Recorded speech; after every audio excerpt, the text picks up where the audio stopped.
Who am I speaking with? I'm Robert Scoble, and I'm a tech evangelist at Rackspace, and I go around the world and I interview executives about the bleeding edge of the internet and what's going on. All right. Now this is kind of a funny thing. You're actually interviewing me while I'm actually interviewing you. There is a camera.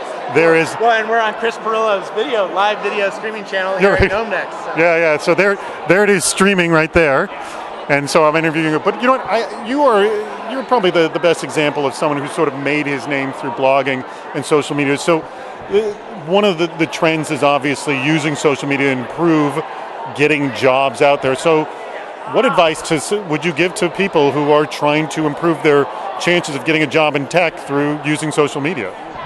That's a tough one. I would, if I was starting today and I wanted to build a name, I would own a niche. I would find a very specific niche that doesn't have a lot of competitors, and I would own that. And in other words, like there was this Seattle wine girl here.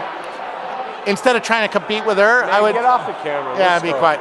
I would try to be. I would try to be the expert on Seattle Bordeaux or Seattle Merlots or Seattle something specific that you could own and really cover well.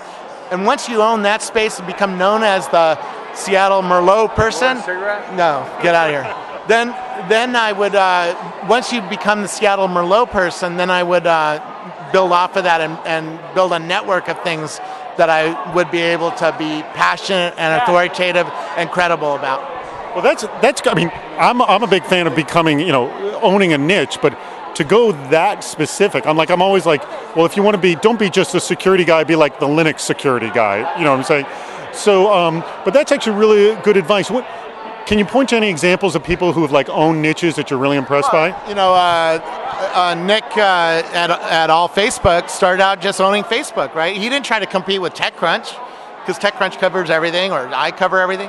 So he just covered Facebook. That's all he did, and now he's built a big brand that he gets invited to. Nick O'Neill is his name, and he gets invited to all the Facebook stuff, and he has, because that company has grown in importance and the audience that cares about Facebook has grown in size, he's now a major brand. That's interesting.